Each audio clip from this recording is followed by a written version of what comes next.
মুসলমান ঘরের ছেলে মেয়েরা, আব্বার তরুণেরা,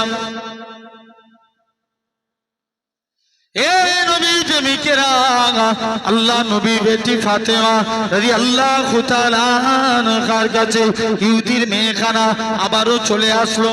ফাতেমা, আমার আব্বা আমার জন্য বিয়ে ঠিক করেছে, আমি কি বিয়েতে রাজি হব? ফাতেমা বলে, হ্যাঁ, তবে ফাতেমা তোমাকে আমার বিয়েতে যাওয়া লাগবে। ফাতেমা বলে, আমি তো যাব বলেছি, তবে ফাতেমা শুনে রেখে দাও, তবে আজকের দিনে আমি তোমাকে জানিয়ে দিলাম তোমাকে নতুন কাপড় পরে যাওয়া লাগবে। ফাতেমা বলে, উনি হুদি, আমার তো নতুন কোনো কাপড় নাই, আমি কোথা থেকে কাপড় পাবো?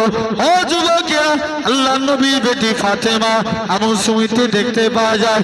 ফাতেমা বলে, উনি হুদি, আমার তো নতুন কোনো কাপড় নাই, তুমি আজকের দিনে চলে যাও, কোথায় কাপড় পাবো?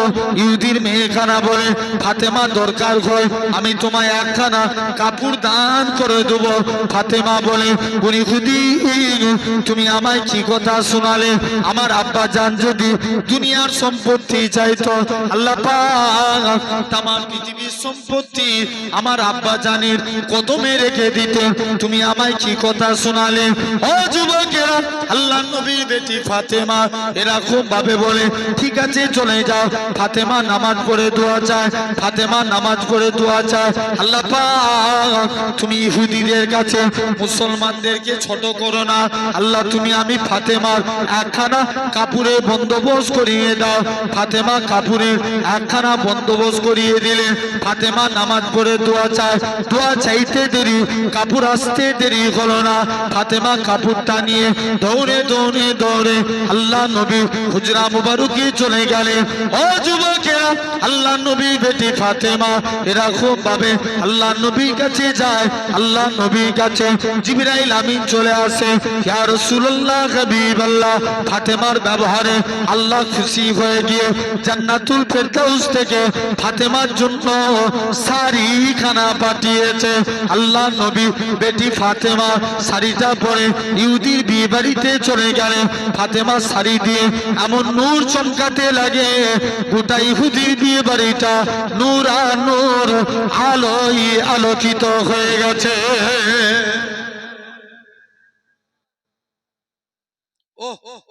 গোটা ফাতেমার ইহুদির বিয়ে বাড়িটা নূর আর নূর আলোয় আলোয়।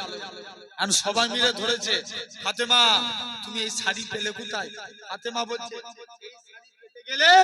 আগে কলেমা পড়তে হবে একসঙ্গে, কলেমা পড়তে হবে একসঙ্গে।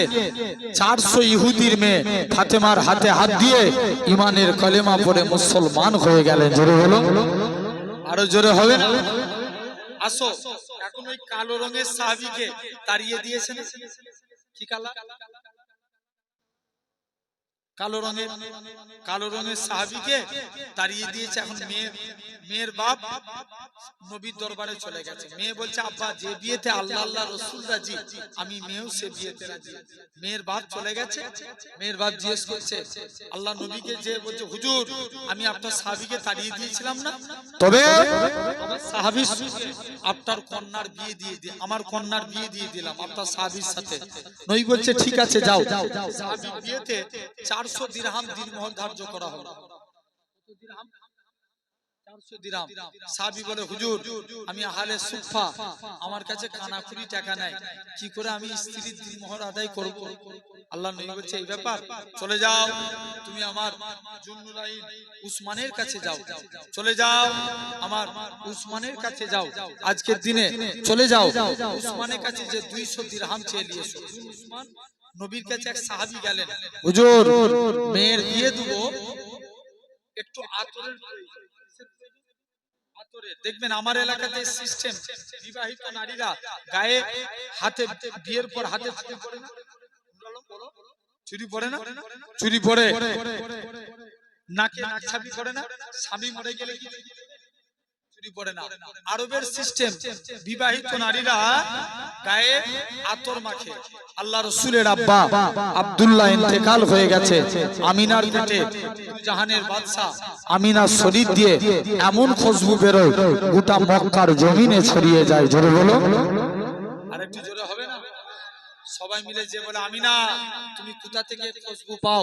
আমিনা বলে আব্বা এটা আমার খুশবু না, আমার পেটেরটা খুশবু। আমি আমিনা বাড়ি থেকে বের হয়ে যায়, আকাশের মেঘগুলো আমাকে ছায়া করে নিয়ে যায়। আমি আমিনা বাড়ি থেকে বের হয়ে যায়, আকাশের মেঘগুলো আমাকে ছায়া করে নিয়ে যায়। আমি আমিনা গরম মরুভূমির উপরে পা রাখি, আব্বা পা রাখতে দেরি, বালি ঠান্ডা হতে দেরি হয় না। আমি আমিনা পাথরের উপরে পা রাখি, আব্বা পা রাখতে দেরি, পাথর ঠান্ডা হতে দেরি হয় না। আমি আমিনা কুয়ার কাছে চলে যাই, অটোমেটিক কুয়ার পানি নিচে থেকে উপরে উঠে যায়। জোরে বলো, আরেকটু জোরে হবে না? সবাই মিলে যে বলে আমিনা কোথা থেকে খুশবু পাও? আমিনা বলে এটা আমার খুশবু না, আমার পেটেরটা খুশবু। জোরে বলো না, কার পেটের? আমার পেটেরটা আমার নবীর খুশবু। জেনে রেখে দাও।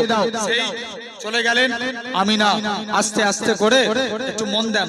আমিনা চলে গেলেন, যে এদিকে নবীর কাছে আসছে, হুজুর মেয়ের বিয়ে দেবে, একটু আতরের প্রয়োজন। আল্লাহ নবী বলছে এই ব্যাপার, চলে যাও আমার জুন্নুরাইন উসমানের কাছে যাও। উসমানের কাছে গেলেন, 200 দিরহাম নিয়ে আসলেন। শুনছো? উসমানের কাছে গেলেন, 200 দিরহাম দিলেন। যাও আমার আলীর কাছে যাও, 200 দিরহাম দিলেন। আমার আব্দুল্লাহ বিন আউফের কাছে যাও, 200 দিরহাম দিলেন। এভাবে টোটাল আর বিয়েতে দিন ধার্য করেছে 400 600 দিরহাম টাকা নিয়ে মদিনার বাজারে স্ত্রী বাসর রাতের কেনাকাটা করতে গেছে। কে জানে একজন জিহাদ ঘোষণাকারী ঘোষণা করছে, কে আছো চলো আল্লাহর স্বার্থে, কোরআনের স্বার্থে জিহাদের ময়দানে চলো। সাহাবী মনে মনে কনফিউজ, আল্লাহ আমার কাছে আমার নবী আগে? বলো বলো নবী আগে? আমার কাছে আমার নবী আগে না নবী আগে? আল্লাহ আমার কাছে মা আগে না নবী আগে? নবী আগে। সমস্ত কিছুর থেকে নবীকে বেশি ভালোবাসতে হবে। সাহাবী স্ত্রীর বাসরাতের কেনাকাটা বাদ দিয়ে যুদ্ধের সরঞ্জাম কিনে নিলেন, জিহাদের ময়দানে চলে গেলেন। কালো পাছা দেখে নবী চিনতে পেরে গেল, বাবা তুমি কি সাদ? জি ইয়া রাসূলুল্লাহ আমি সাদ।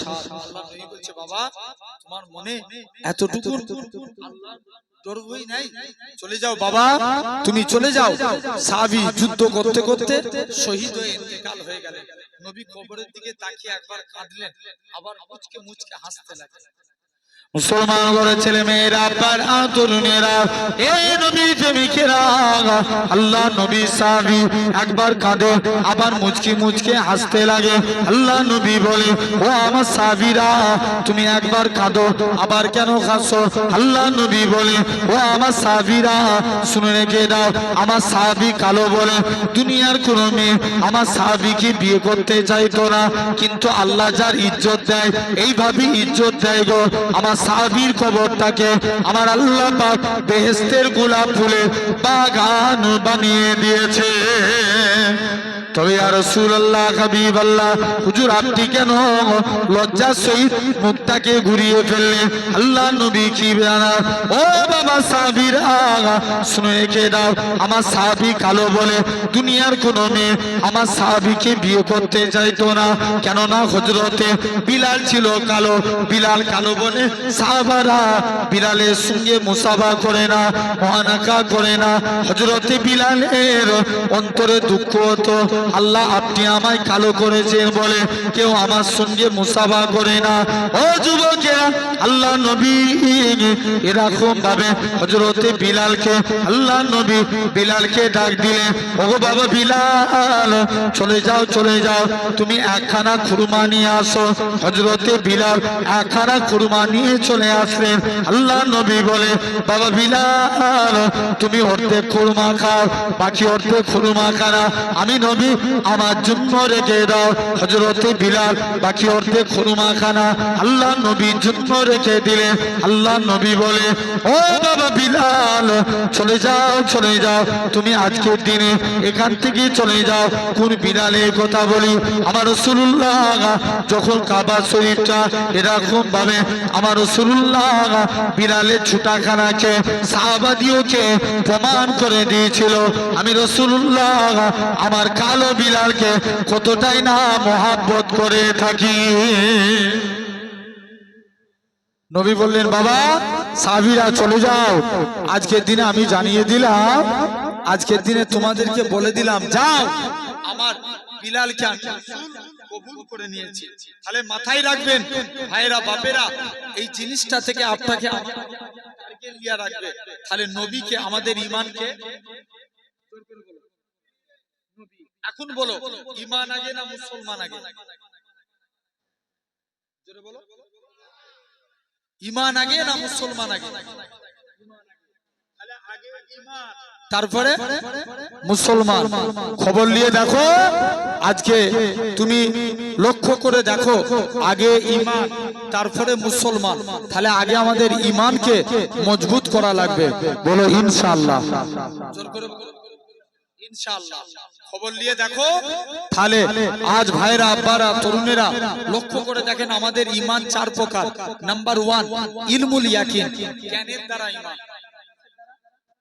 জোরে বলো, জ্ঞানের দ্বারা ঈমান। জ্ঞান দিয়ে আল্লাহ সিলেক্টেড করেছে বান্দা, জ্ঞান দিয়ে আল্লাহ সিলেক্টেড করছেন বান্দা, জ্ঞান দিয়ে আল্লাহ বলছে চলে যাও, আমি আল্লাহ তোকে জ্ঞান দিয়েছি, তোদের দুটো রাস্তা দিয়েছি, একটা ভালো একটা খারাপ। ভালো রাস্তায় হাঁটলে, খারাপ রাস্তায় হাঁটলে জোর করে বলো জাহান্নাম। তাহলে আমরা ভালো রাস্তায় হাঁটবো না খারাপ রাস্তায় হাঁটবো? ভালো রাস্তায়। আমরা ভালো রাস্তায় হাঁটবো, এটা কিসের দ্বারা সিলেক্টেড? জ্ঞানের দ্বারা। এটার নাম ইলমুল ইয়াকিন, জ্ঞানের দ্বারা ঈমান। আসেন, এটা হলো 1 নাম্বার, জ্ঞানের দ্বারা ঈমান।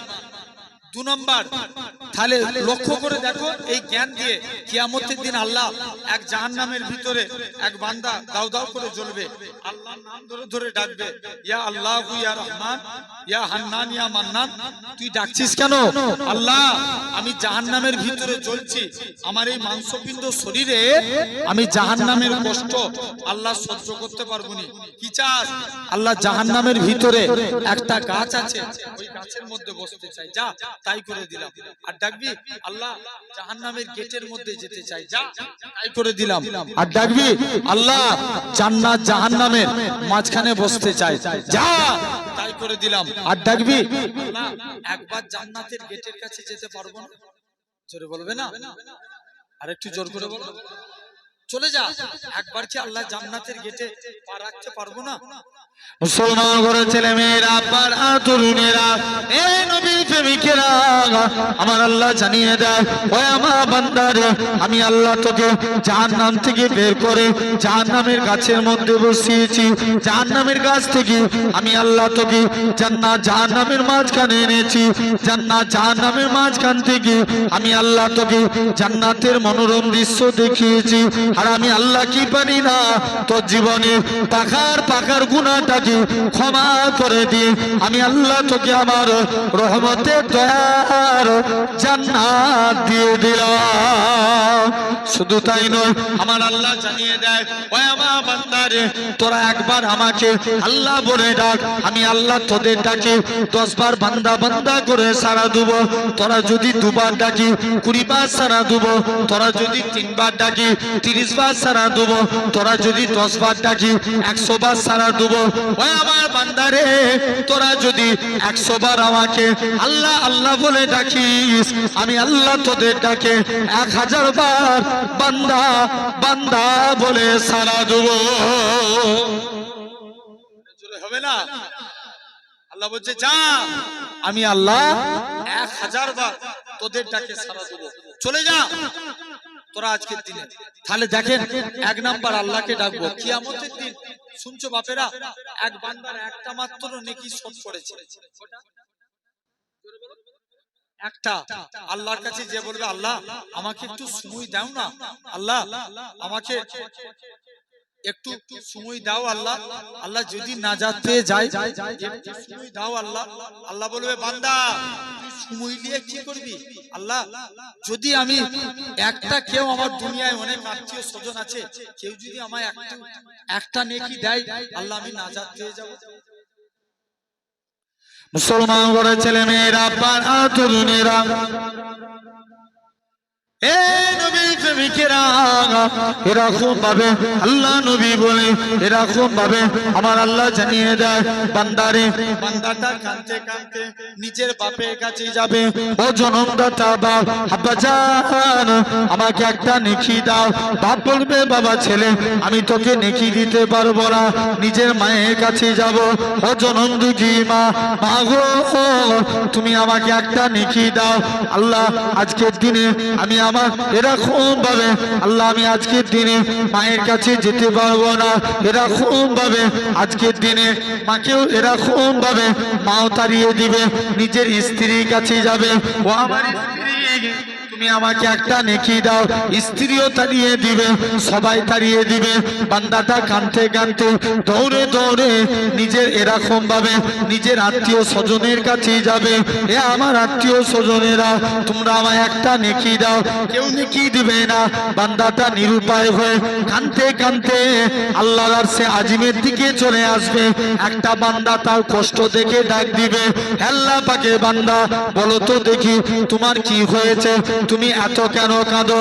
বান্দাটা হাউ হাউ করে কাঁদবে, ও রব্বে আল্লাহ পাক আজকে দিনে আল্লাহ পাকে বান্দা আমি এমন একটা অন্যায় করে ফেলেছি, আমার একটা মাত্র নেকি শর্ট করেছে, তাই আমি নাজাত পাই না, তাই আজকের দিনে আমি কাঁদি। বান্দাটা মনে মনে করবে আল্লাহ পাক এর যদি একটা নেকি শর্ট করার জন্য জাহান্নামী হয়ে যায়, আল্লাহ আমার নামায় আমলে মোটেও তো নেকি নেয়, মাত্র দুটো একটা নেকি, নেকিগুলো কোনো কাজে লাগবে না, এই বান্দাটা যদি রেহাই পাবে তো ভাগ্যে যায়, এই বলে তার একটা নেকি দান করে দিবে। বান্দাটা নেকিটা নিয়ে দৌড়ে দৌড়ে নিজের বাপের কাছে এরকম ভাবে আত্মীয় স্বজনের কাছে চলে যাবে, এরকম ভাবে নেকির পাল্লাই যে নেকিটা রেখে দিবে, রাখার সাথে সাথে তার নেকির পাল্লাখানা ভারী হয়ে যাবে। আমার আল্লাহ জানাবে, ওই আমার বান্দা রে, কে তোকে নেকি দিল? আজ ময়দানে মাহশারের দিনে প্রতিটা নবীরা নফসি নফসি করে কাঁদবে, ওয়া ইয়াকুলু আদু সফিউল্লাহ নফসি নফসি, ওয়া ইয়াকুলু মুসা কালিমুল্লাহ নফসি নফসি, ওয়া ইয়াকুলু ইসমাঈল জাবিহুল্লাহ নফসি নফসি। কেউ সব নবীরা নফসি নফসি করে কাঁদবে, কে তোমায় নেকি দিল? বান্দাটা মনে মনে করবে আল্লাহ পাক আজকের দিনে কেউ আমায় নেকি দেয় না, আমার আত্মীয় স্বজন আমায় ফিরিয়ে দিয়েছে, একটা বান্দা আমার কষ্ট দেখে তার নেকি থেকে একটা নেকি দান করে দিয়েছে। আল্লাহ পাক জানিয়ে দিবে, ও আমার বান্দা রে, তোদের মনে যে এত দয়া, তোদের মনে যে এত মায়া, বান্দারে চলে যা চলে যা, আমি আল্লাহ তোর জীবনের পাখার পাখার গুনাহটাকে ক্ষমা করে দিয়ে আমি আল্লাহ তোকে আমার রহমতের দয়ার জান্নাত দিয়ে দিলাম। যা আমি আল্লাহ আজকের দিনে তোকে জান্নাত দিয়ে দিলাম, চলে যা বান্দা, জান্নাতে চলে যা। ও মালিক কে? জোর করে বলো আল্লাহ। তাহলে এক নাম্বার ইলমুল ইয়াকিন, জ্ঞানের দ্বারা ঈমান, আইনুল ইয়াকিন চোখের দ্বারা ঈমান, কিসের দ্বারা? জোরে বলো জোরে বলো, চোখের দ্বারা। ভাই চোখ দিয়ে দেখে ঈমান আনা, খবর নিয়ে দেখো। এই এখন বলো তো ভাই, আমরা দীঘাতে যাই হ্যাঁ না? দীঘায় যাই না অনেকে? আরে বলো না, জোর করে বলো। দীঘায় যাওয়া হয় না? হয় না? খবর নিয়ে দেখো, রিসেন্ট দীঘার জমিনে একটা বিরাট বড় মন্দির হয়েছে, হ্যাঁ না? আরে জোর করে বলো, আওয়াজ দিয়ে কথা বলো সবাই মিলে। আরে হয়েছে হ্যাঁ না? আওয়াজ দিয়ে কথা বলো। হয়েছে না? ভাই মন্দির বানিয়েছে এতে দুঃখ নাই, লাকুম দিনুকুম ওয়ালিয়া দিন, তাদের কাছে তাদের ধর্ম, আমাদের কাছে আমাদের ধর্ম। কিন্তু বলো, যদি 1600 কোটি টাকা খরচা করে মন্দির হতে পারে, 50 লাখ খরচা করে মসজিদ বানানোর দরকার আছে না নাই? আরো জোরে বলো, আছে না নাই? খবর নিয়ে দেখো, এখন তো এই মন্দির দেখিয়ে আর তার লিঙ্গ দেখিয়ে মসজিদ ভাঙে, হ্যাঁ না? বাবরি মসজিদ ভেঙেছে, হয়তো বাবরি মসজিদ এখন আমাদের দখলে নাই, আগামী 500 বছর পরে হলেও আল্লাহ বাবরিকে আমাদের কাছে ফিরাতে পারে না পারে না? জোর করে বলো। পারে। ছেড়ে দাও। এই বাবরি মসজিদ ভেঙেছে রাম মন্দির দেখিয়ে, রাম মন্দির দেখিয়ে। জ্ঞানবাপী মসজিদ সিল করেছে শিবলিঙ্গ দেখিয়ে। কি দেখিয়ে? শিবলিঙ্গ দেখিয়ে। খবর নিয়ে দেখো, আপনি লক্ষ্য করে দেখেন, জ্ঞানবাপী মসজিদ সিল করেছে শিবলিঙ্গ দেখিয়ে। খবর নিয়ে দেখেন, এরকম ভাবে এখন আবার শোনা যাচ্ছে খাজা হুজুরের মাজার ভাঙবে, এতেও নাকি শিবলিঙ্গ দেখা যাচ্ছে। কার মাজার? জোরে বলো, জোরে বলো। খাজা হুজুরের মাজারে। খাজা হুজুরের মাজার ভাঙতে পারবে? এই জোর করে বলো, পারবে না। খাজা গারিবে না। তিনি একদিন কুরআন পড়ছে, কুরআন পড়তে পড়তে কুরআনের একটা আয়াত পড়ছে, আলা ইন্না আউলিয়া আল্লাহি লা ইয়ামুত, আল্লাহর ওলি বান্দা যারা এরা মরে না, মরেও এরা জিন্দা। বলছে চলো আজকে দিল্লি জমিনে যাব, প্রতিটা কবরস্থানে কবরস্থানে যেয়ে দেখব।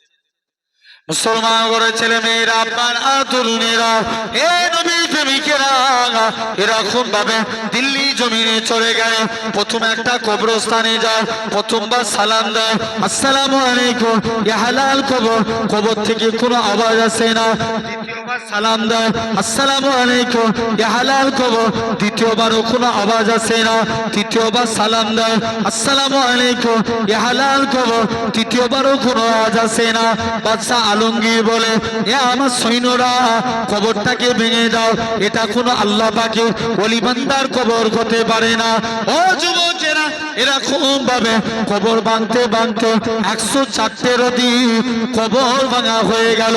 অবশেষে দিল্লি জমিনে খাজা হুজুরের কবরে চলে গেলে, কবরে চলে গেলে, খাজা হুজুরের কবরে চলে গেলে এরকম ভাবে প্রথমবার সালাম দেয়, আসসালামু আলাইকুম ইয়া হালাল কবর। খাজা হুজুরের কবর থেকে কোনো আওয়াজ আসে না। দ্বিতীয়বার সালাম দেয়, আসসালামু আলাইকুম ইয়া ওলি আল্লাহ। দ্বিতীয়বারও কোনো আওয়াজ আসে না। যখন তৃতীয়বার সালাম দেয়, আসসালামু আলাইকুম ইয়া ওলি আল্লাহ, সঙ্গে সঙ্গে খাজা হুজুরের কবর থেকে ওয়া আলাইকুম আসসালামের আওয়াজ খানা ভেসে উঠেছে। আরেকটু জোরে হবে না? সেই খাজা গারিবে নামাজ। আসো তাহলে 2 নম্বর আইনুল ইয়াকিন, চোখের দ্বারা ঈমান। 3 নাম্বার গায়বুল ইয়াকিন, আল্লাহ মানি, দেখে না। জোর করে বলো, না দেখে, এটা গায়বুল ইয়াকিন। 4র্থ নাম্বার বাসুল ইয়াকিন, ঠেলাই পড়লে আল্লাহকে ডাকা, ঠেলাই পড়লে আল্লাহকে ডাকা। চলে যাও, ঠেলাই পড়লে আল্লাহকে ডাকা। যাও তুমি আজকের দিনে এখান থেকে চলে যাও, যাও ভাবো। তাহলে এই 4 প্রকার ঈমান, আগে ঈমান, এরপরে মুসলমান। মুসলমান আবার 2 প্রকার, একটা মুসলমান আর একটা ঈমানদার মুসলমান।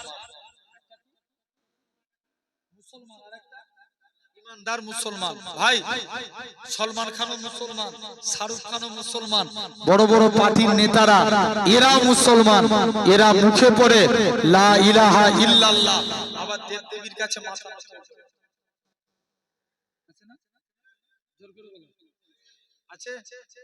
খালি খবর নিয়ে দেখো, আগে মুসলমান, তারপরে ঈমান, ঈমানদার মুসলমান। আসো তার আগে একবার হয়ে যাক, আল্লাহুম্মা